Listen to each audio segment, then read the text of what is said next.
గాంధీ భవన్లో జైపాల్ రెడ్డి మాట్లాడుతున్నారు. లైవ్ ద్వారా చూద్దాం. ఆయన పర్యల్ you will give a clean పర్యల్.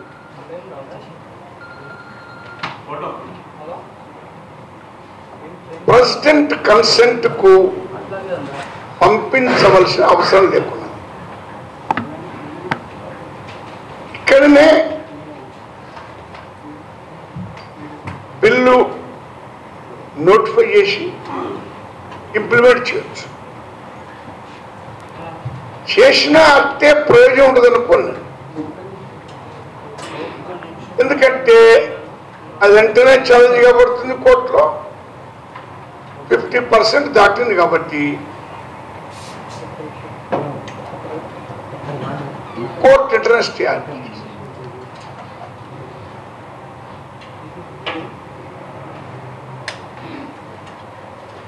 దీనికి పర్యలు హైకోర్టులోన నరేంద్ర మోడీ చేతుల్లోన అనేదే తప్ప దీనికి మరొకటి.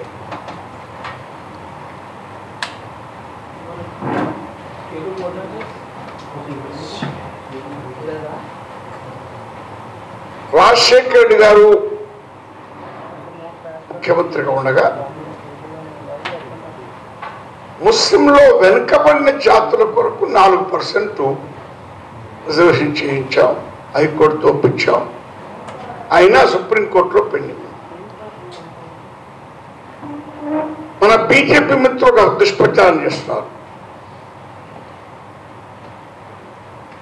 హిందువుల్లో వెనుకబడిన వాళ్ళకి ఇవ్వరాని. హిందువుల్లో వెనుకబడిన వాళ్ళకి ఉంది కదా.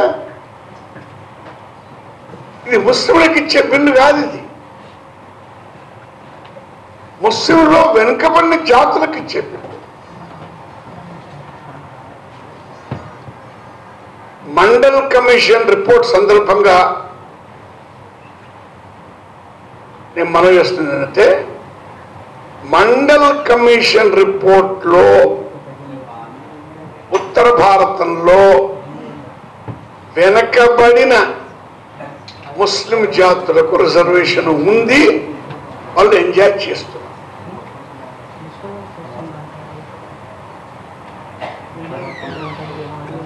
ఇతను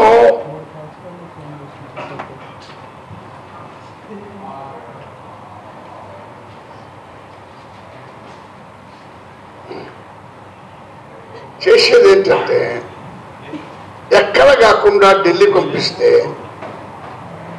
ఇక ఆయన మధ్య ఢిల్లీ మధ్య కరెస్పాండెన్స్ లో ఉంటుంది. అంటే దీనికి పర్యలు కూడా లేదు, నడుస్తూ ఉంటుంది.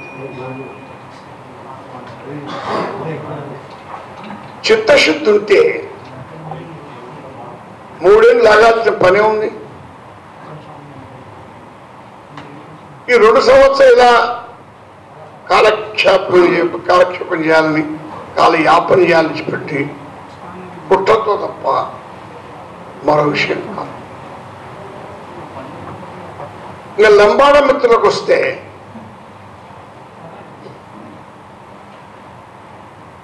బ్రహ్మానందరెడ్డి గారు ముఖ్యమంత్రిగా ఉండగా, నేను కల్వకుర్తి ఎమ్మెల్యేగా ఉండగా, కల్వకుర్తిలో లంబాడాలు ఎక్కువ జనాభా ఉండడం మూలాన కేవలం తెలంగాణ వరకే లంబాడలకు ఎస్టీ స్థాయి కల్పించారు. అది ఎమర్జెన్సీ సమయం ముందు 1975-76లో.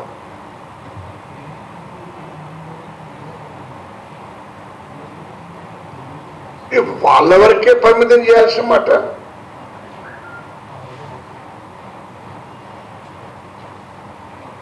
వేరే వాళ్ళకి ఇచ్చారు, వాల్మీకులకు ఇచ్చారు. అది నేను స్వాగతిస్తున్నాను.